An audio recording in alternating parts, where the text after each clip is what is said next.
Welcome back students, आप लोगों का पुनः स्वागत है मेरे इस क्लास में। अब देखो कि हम प्रीवियस वीडियो में जो है वो 28 तक के क्वेश्चन को सॉल्व कर चुके थे। आज हम लोग कंटिन्यू करने वाले हैं 29 नंबर क्वेश्चन से। ओके, अब देखो कि 29 नंबर क्वेश्चन में आपसे पूछा गया कि if x equals to a sec a, ये अल्फा है, इसको a मत समझना, a sec alpha cos beta, y equals to b sec alpha sine beta and z equals to c tan alpha. पूछा गया आपसे then evaluate x square by a square plus y square by b square और minus z square by c square, मतलब इसका value आपको find करना है। कैसे फाइंड करोगे, यहां पे देखो। सबसे पहले देखो कि आपको x का वैल्यू दिया गया है।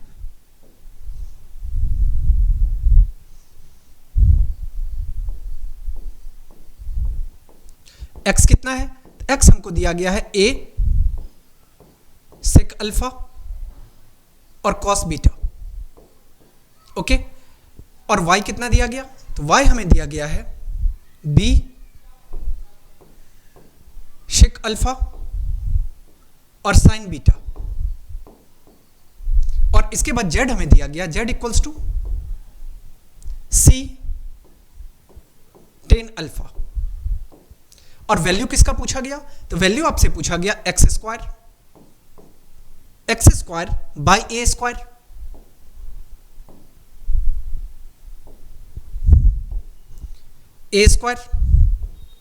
Plus y square by b square minus z square by c square.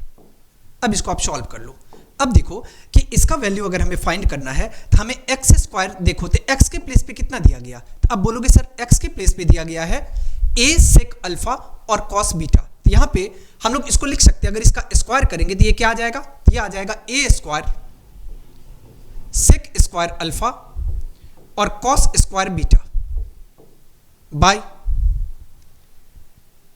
A square plus y square के प्लेस पे क्या आ जाएगा। अब बोलोगे सर अगर इसका हम लोग स्क्वायर करेंगे तो ये आ जाएगा b square sec square alpha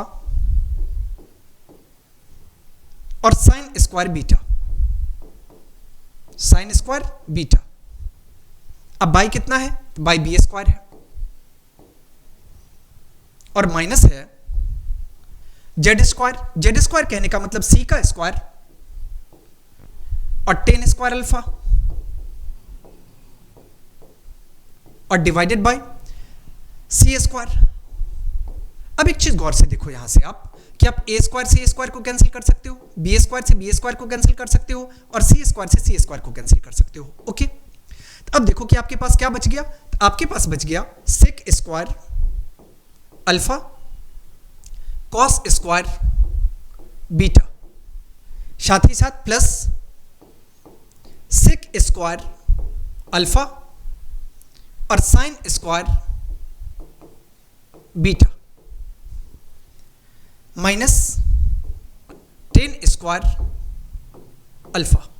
अब यहां से देखो कि सेक स्क्वायर को आप क्या कह सकते हो, आपको पता है कि कॉस का रेसिप्रोकल सेक होता है, तो यहां से हम लोग इसको कह सकते हैं कॉस स्क्वायर बीटा और बाय आ जाएगा, ये क्या है कॉस स्क्वायर बीटा और ये कितना आ जाएगा, तो ये आ जाएगा आपको सेक स्क्वायर अल्फा है, तो ये आ जाएगा आपको कॉस स्क्वायर अल्फा। ओके, क्योंकि सेक स्क्वायर अल्फा को हम क्या लिख सकते हैं, 1 बाय कॉस स्क्वायर अल्फा लिख सकते हैं, प्लस ये सेक स्क्वायर बीटा है, तो सेक स्क्वायर अल्फा है, तो इसको हम लोग क्या लिख सकते हैं, तो 1 by cos square alpha. Okay, और इनटू आ जाएगा ये sine square alpha, sorry sine square beta, तो इसको आप यहां पे लिख लो साइन स्क्वायर बीटा। ओके, और माइनस आ जाएगा। अब बताओ कि टेन स्क्वायर अल्फा को आप क्या कहोगे, तो साइन बाय कॉस टेन होता है, तो इसका मतलब इसको हम लोग कह सकते हैं sine square alpha by cos square alpha. It's okay. अब यहां से देखो आप कि आपको कॉस स्क्वायर अल्फा एलसीएम आ जाएगा। अब कॉस स्क्वायर से कॉस स्क्वायर कैंसिल, तो ये आ जाएगा आपको कॉस स्क्वायर बीटा, फिर कॉस स्क्वायर अल्फा से कॉस स्क्वायर अल्फा कैंसिल, तो यहां से आपको आ जाएगा साइन स्क्वायर बीटा और माइनस कॉस स्क्वायर से कॉस स्क्वायर कैंसिल, तो यहां से आपको आ जाएगा minus sine square alpha. Okay, अब यहां से देखो कि आपको ये पता है कि cos square beta plus sign square beta, sine square theta plus cos square theta का फॉर्मूला क्या होता है, तो 1 होता है। तो इसका मतलब cos square beta plus sign square beta के प्लेस पे 1 ले सकते हैं, तो 1 माइनस साइन स्क्वायर अल्फा और बाई क्या आ जाएगा, कॉस स्क्वायर अल्फा। अब आपको एक फॉर्मूला लर्न होगा 1 माइनस साइन स्क्वायर अल्फा किसके इक्वल होता है, कॉस स्क्वायर अल्फा के। तो यहां से आ जाएगा आपको कॉस स्क्वायर अल्फा और बाय आ जाएगा कॉस स्क्वायर अल्फा। यहां से ये कैंसिल हो जाएगा और ये कितना आ गया 1, तो आपका करेक्ट आंसर हो जाएगा 1। बातें समझ में आ गई। अब हम लोग चलते हैं नेक्स्ट क्वेश्चन की ओर।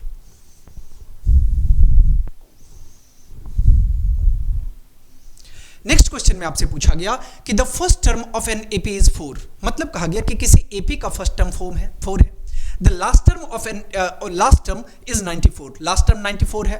कहा गया कि and the sum of the all its terms is 980, और सभी टर्म्स का जो सम है वो 980 है। कहा गया कि find the number of terms and the common difference of the AP. The number of terms मतलब आपसे n पूछा गया, अब कॉमन डिफरेंस कहने का मतलब d होता है, तो आपसे d पूछा गया, तो आपको n और d फाइंड करना है। कैसे फाइंड करेंगे यहां समझो। अब देखो कि आपके पास गिवन क्या सब है। अगर हम गिवन की बात करें तो हमें कहा गया कि एपी का फर्स्ट टर्म, एपी के फर्स्ट टर्म को हम लोग क्या मानते हैं, ए मानते हैं। तो ए क्या है, तो ए आपको दिया गया 4 के इक्वल, ए इक्वल्स टू 4। इसके बाद लास्ट टर्म, लास्ट टर्म को आप या तो एल कह लो, या कहीं इसको आप टी एन भी कहते हो, या कहीं कहीं इसको हम लोग ए एन भी कहते हैं। और ये कितना आ गया, ये आपको आ गया लास्ट टर्म कितना है, तो 94 है। ओके, और इसके बाद कहा गया कि sum of its all terms is कितना 980। यहां से आपको एस एन दिया गया, ये कितना है, ये आपको दिया गया 980। और कहा गया कि find the number of terms, number of terms पता करना है n, और कॉमन डिफरेंस मतलब d। अब एक बात हमको बताओ, फॉर्मूला अप्लाई करो। फॉर्मूला क्या होता है, अब बोलोगे सर Sn का फॉर्मूला होता है n/2 into a plus L, a plus L. अगर आप इसको सॉल्व करते हो तो यहां से आपको आ जाएगा n/2। अभी तक तो आपको n पता ही नहीं है, अब n नहीं पता है तो आप ये फॉर्मूला पहले अप्लाई नहीं कर सकते, क्योंकि हमको n के बारे में कोई जानकारी नहीं है। तो पहले हम लोग क्या करते हैं, पहले tn फाइंड करके हम लोग n पता करने की कोशिश करते हैं। यहां से देखो कि ये कितना आ जाएगा, तो ये आप अगर सॉल्व करोगे यहां पे तो tn इक्वल्स टू, कहीं कहीं आपको an भी दिखाई पड़ेगा, इसी को tn या an कहा जाता है। इसका फॉर्मूला क्या होता है, tn का फॉर्मूला a प्लस n-1 और इंटू डी। अब tn है कितना, तो ये आपको दिया गया है 94 के इक्वल, तो यहां पे इसके प्लेस पे 94 आ जाएगा। तो 94 इक्वल्स टू a के प्लेस पे 4, 4 प्लस n-1 और इंटू आ जाएगा d। यहां से इसको आप सॉल्व करके लिख सकते हो 94 और -4, और ये इक्वल आ जाएगा n-1 इंटू डी के। अब यहां से भी आपको कोई डेटा नहीं है, अब 94 माइनस 4 करेंगे तो ये 90 आ जाएगा, और ये इक्वल आ जाएगा n-1 इंटू डी के। और यहां से अगर हम लोग Sn का फॉर्मूला अप्लाई करेंगे तो इसका फॉर्मूला क्या होता है, तो n/2 into a plus L होता है, a प्लस एल होता है। अब यहां पे देखो n/2 का वैल्यू, Sn का वैल्यू आपको दिया गया कितना, तो 980, और ये इक्वल हो जाएगा n/2, n तो आपको नहीं पता है, n/2 और a प्लस एल, a के प्लेस पे 4 पता है और l के प्लेस पे कितना है, तो l के प्लेस पे 94 है, 94 है। और ये कितना आ जाएगा, तो ये आपको आ जाएगा 94 और 4 98। यहां से आप लिख सकते हो 980 इक्वल्स टू n/2 और इंटू आ जाएगा 94 और प्लस 4, तो ये आ जाएगा 98। यहां से डायरेक्ट डिवाइड कर लो, कितना आ जाएगा, 10 टाइम्स आ जाएगा, 10 टाइम्स आ जाएगा तो n इक्वल्स टू कितना हो जाएगा, तो n इक्वल्स टू 10 इंटू 2, मतलब n इक्वल्स टू आपको 20 आ गया। n कितना मिल गया, 20 मिल गया। अब आपको n 20 मिल गया तो ये वैल्यू यहां पे पुट कर लो। अगर n 20 मिल गया, अगर ये वैल्यू हम यहां पे पुट करेंगे तो ये आ जाएगा 90 इक्वल्स टू n के प्लेस पे 20, 20 माइनस 1 और इंटू डी, इट मीन्स 90 और बाई। अब देखो 20 माइनस 1 कितना आएगा, 19 आएगा, तो यहां से 19 आ जाएगा, 90/19, और ये किसके इक्वल आ जाएगा, d के। तो आपसे पूछा गया कि d क्या होगा, पहले तो नंबर ऑफ टर्म्स पूछा गया था, तो हम लोग कह सकते हैं finally hence number of terms it means n, n कितना आ गया, 20 आ गया। इसके बाद आपसे पूछा गया कि डिफरेंस क्या होगा एपी में, कॉमन डिफरेंस जिसको हम लोग d कहते हैं, और d कितना आ गया, तो d आपको आ गया 90/19। ओके, यही आपका करेक्ट आंसर हो जाएगा। अब हम लोग चलते हैं नेक्स्ट क्वेश्चन की ओर।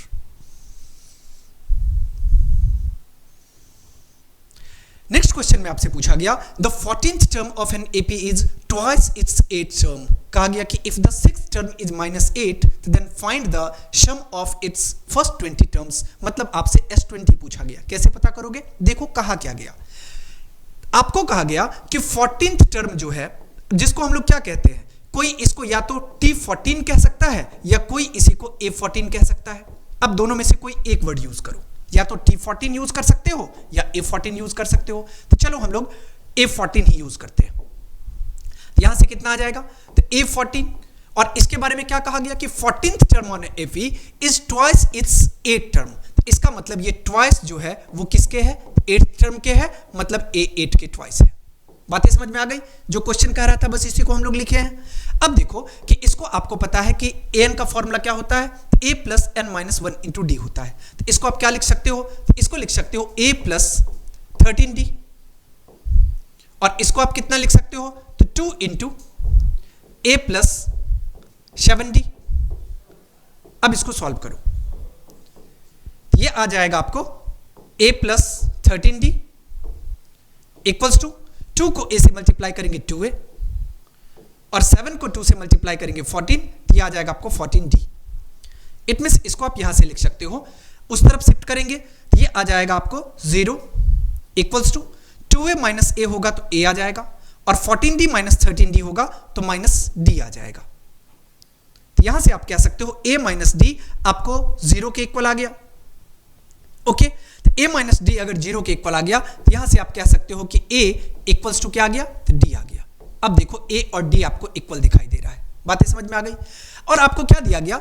आपको यहां पे दिया गया कि इफ 6th टर्म इज -8, तो मतलब आपको a6 दिया गया, और ये किसके इक्वल है? -8 के। अब आपको a6 का फॉर्मूला पता है, a प्लस 5d होगा, a प्लस 5d होगा, क्योंकि a plus n minus 1 into D होगा, और यहां पे कितना आ जाएगा? a प्लस 5d आ जाएगा, और ये इक्वल आएगा किसके? तो -8 के। अब देखो आपने यहां पे अभी सॉल्व किया, a और d इक्वल है, तो अगर a के प्लेस पे d पुट किया जाए तो कोई कंफ्यूजन नहीं, या d के प्लेस पे ही हम लोग a पुट करते हैं तो भी कोई दिक्कत नहीं। तो यहां से अगर इसको हम लोग सॉल्व करेंगे तो यह आ जाएगा a प्लस 5 इंटू a, और ये इक्वल आ जाएगा किसके? -8 के। तो यहां से a प्लस 5a, ये इक्वल आ गया किसके? -8 के। तो ये आ जाएगा 6a, और 6a इक्वल्स टू आ गया -8 के। तो यहां से a इक्वल्स टू कितना आ गया? a इक्वल्स टू आ गया आपको -8/6। 4 2 जा 8, 3 2 जा 6, तो -4/3 आ गया, -4/3 आ गया। ओके, क्वेश्चन में आपसे क्या पूछा गया? तो आपसे पूछा गया कि the sum of first 20 terms. अब देखो कि a अगर -4/3 आ गया तो यहां पे d भी कितना आ गया? तो d भी -4/3 आ गया। ओके, अब यहां से आपसे पूछ लिया गया S20। इसका फॉर्मूला क्या होता है? तो n/2, इसका मतलब 20/2 इंटू 2a प्लस, ये आ जाएगा 2 इंटू -4/3, n-1, इसका मतलब 20-1 तो 19, और इंटू कितना आ जाएगा? तो d, और d के प्लेस पे कितना आ जाएगा? तो -4/3, -4 और बाई 3। अब देखो इसको सॉल्व कर लो, इसको अगर हम सॉल्व करेंगे 20/2 10 आ जाएगा, और यहां पे -12 -8, क्योंकि 4 को 2 से मल्टीप्लाई करेंगे 8, तो -8/3, और यह आ जाएगा -19 4 जा 76 बाई 3। इसको अगर हम सॉल्व करेंगे तो 10, और यह आ जाएगा आपको -8 और -76/3, तो यह आ जाएगा आपको 10 इंटू 8 6, 14 का 4 कैरी 1, 7 1 8, और बाई कितना आ जाएगा 3, तो यहां से आपको आ जाएगा -840 और बाई 3। Okay, S20। अब एक बार हम लोग इसको रीचेक कर लेते हैं। यहां पे देखो क्या कहा गया कि the 14th term of an AP is twice its 8th term. Okay, कहा गया कि if the 6th term is -8, 6th term क्या है? -8। कहा गया कि then find the sum of its first 20 terms. तो यहाँ से A14 जो है ये इक्वल किसके आ गया, तो यहाँ पे 14th टर्म जो है वो इक्वल है ट्वाइस ऑफ इट्स 8 टर्म का, 2 इंटू 8 A8, तो यहाँ से A प्लस 13D आ जाएगा और ये आ जाएगा 2 इंटू A प्लस 7D, ये आ जाएगा A plus 13D equals to 2A plus 7 टू जा 14D। इसको हम लोग यहाँ से इस तरफ ले जाएंगे, 2A माइनस A होगा तो ये A आ जाएगा और इसके बाद 14D और माइनस इस तरफ लाएंगे तो ये आ जाएगा माइनस 14D और इस तरफ आ जाएगा तो माइनस 13D, तो यहाँ से कितना आ जाएगा, तो ये आ जाएगा 14D और यहाँ से तो D आना चाहिए, क्या आना चाहिए, ये तो D आना चाहिए, प्लस में D आना चाहिए क्योंकि इस तरफ आएगा तो माइनस 13D आएगा और ये 14D माइनस 13D ये तो D आ गया। अब A प्लस D, अब यहाँ पे मिस्टेक है, अब देखो कि A प्लस D जो है वो कितना आ जाएगा, तो 0 के इक्वल आ जाएगा, तो A और प्लस D ये किसके इक्वल आएगा, 0 के। अब A प्लस D अगर 0 के इक्वल आ जाएगा तो यहां से आप कह सकते हो कि A इक्वल्स टू कितना आ गया, तो A इक्वल्स टू आ गया आपको minus D, A equals to minus D आ गया। अब वैल्यू यहां पे पुट करना होगा,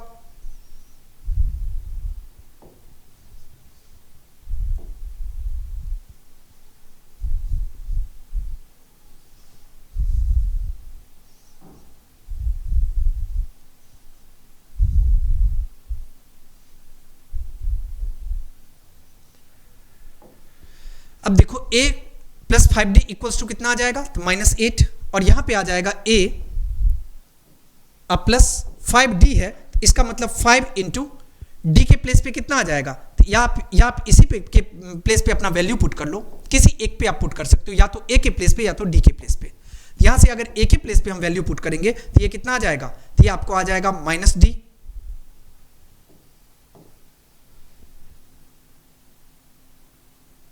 माइनस D अब प्लस कितना आ जाएगा 5D और ये इक्वल आ गया किसके, माइनस 8 के। तो इसको अगर आप सॉल्व करोगे देखो 5D माइनस D 4D आ जाएगा इक्वल्स टू माइनस 8, यहां से D इक्वल्स टू कितना आ गया, तो D आपको आ गया माइनस 8 बाई 4, 4 1 जा 4 4 2 जा 8 माइनस 2 आ गया, D कितना आ गया माइनस 2। अब D माइनस 2 आ गया तो यहां पे अगर हम माइनस 2 पुट करेंगे तो कितना आ जाएगा, तो A इक्वल्स टू यहां से आपको आ जाएगा माइनस माइनस प्लस, A आपको 2 के इक्वल आ गया। अब A पता है और D पता है और पूछा क्या गया आपसे, S20 पूछ लिया गया, सम ऑफ 20 टर्म। फॉर्मूला क्या होता है, n बाई 2, इसका मतलब 20 बाई 2 इंटू 2A, तो 2 इंटू A के प्लेस पे कितना आएगा 2 plus n minus 1 into D, तो n के प्लेस पे कितना है 20, तो 20 माइनस 1 और इंटू D के प्लेस पे कितना है, तो D के प्लेस पे माइनस 2 है, D के प्लेस पे कितना है माइनस 2। अब अगर आप इसको सॉल्व करोगे 20 बाई 2 तो ये आ जाएगा 10, 2 को 2 से मल्टीप्लाई करने पे 4 आएगा प्लस 20 माइनस 1 तो 19 आएगा और 19 को माइनस 2 से मल्टीप्लाई करेंगे तो माइनस 38 आ जाएगा। ओके, इसको आप लिख सकते हो 10 और ये आ जाएगा 4 और माइनस 38, तो ये आ जाएगा 10 इंटू माइनस 34, यहां से कितना आ गया माइनस 340, यही आपका करेक्ट आंसर हो जाएगा। बातें समझ में आ गई, एक बार क्या था तो थोड़ा सा कैलकुलेशन मिस्टेक था। ओके, अब हम लोग आगे बढ़ते हैं, ये आपका करेक्ट आंसर है। अब नेक्स्ट क्वेश्चन में आपसे पूछा गया कि a bag contains 20 white and some red balls, मतलब कहा गया कि एक बैग में कुछ 20 व्हाइट बॉल्स हैं और कुछ रेड बॉल्स हैं। कहा गया कि if the probability of drawing a red ball from the bag is 4 times that of drawing a white balls, कहा गया कि find the number of red balls in the bag, तो आपसे number of red balls पूछा गया। तो अब देखो कि given क्या है, हमें दिया गया है number of white balls, number of white balls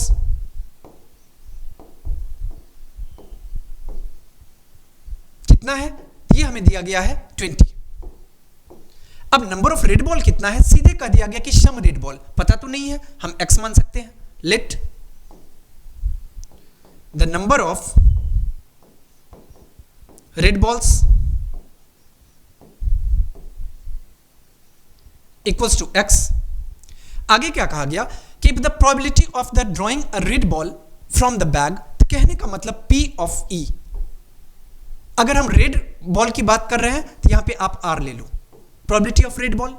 कहा गया कि if the probability of drawing a red ball from the bag is 4 times that of drawing the white ball, तो मतलब कहा गया कि white ball का 4 times तो 4 टाइम्स ऑफ व्हाइट बॉल, इसका मतलब P ऑफ, इसको आप लिख लो P ऑफ W, ताकि प्रोबेबिलिटी ऑफ व्हाइट बॉल आ जाए। ओके, ये बातें समझ में आ गई। क्योंकि देखो फिर से एक बार लाइन को रिपीट करो और इस स्टेटमेंट को देखो। कहा गया कि if the probability of the drawing a red ball from the bag, red ball is 4 times that of drawing a white ball, मतलब कहा गया कि व्हाइट बॉल का 4 टाइम्स जो है वो रेड बॉल्स है। ओके, अब यहां से कहा गया व्हाइट बॉल करके find the number of red balls in the bag, आपसे नंबर ऑफ रेड बॉल्स पूछा गया। अब एक बात बताओ कि अगर प्रोबेबिलिटी फाइंड करते हैं तो यहां पे नंबर ऑफ रेड बॉल कितना है। अब यहां पे एक चीज करो कि पहले आप total number of ball find कर लो, टोटल नंबर ऑफ बॉल्स, ये कितना आ जाएगा, 20 प्लस x आ जाएगा। अब इसकी अगर प्रोबेबिलिटी फाइंड करेंगे, नंबर ऑफ रेड बॉल कितना है तो बोलोगे सर x है, और टोटल नंबर ऑफ बॉल कितना है तो 20 प्लस x है, equals to 4 into white ball कितना है तो बोलोगे sir number of white ball 20 है, टोटल नंबर ऑफ बॉल कितना है तो 20 प्लस x है। अब यहां से देखो ये और इसको तो आप कैंसिल कर सकते हो, x कितना आ गया, x आपको आ गया 4 इंटू 20, इट मीन्स 80, तो x 80 आ गया। और x आपने किसको माना था, तो हमने x माना था रेड बॉल्स के नंबर्स को, तो हम लोग यहां से कह सकते हैं hence number of red balls equals to कितना आ गया, तो ये आपको 80 आ गया। नो प्रॉब्लम, एक बार रीचेक कर लो। यहां पे कहा गया कि if the probability of the drawn A red balls from the bag is 4 times that of drawing a white ball, बिल्कुल करेक्ट। तो यहां पे कहा गया कि find the number of red balls, तो हमने रेड बॉल्स फाइंड कर लिया, कितना आ गया तो 80 आ गया। अब हम लोग आगे बढ़ते हैं क्वेश्चन नंबर 32 पे।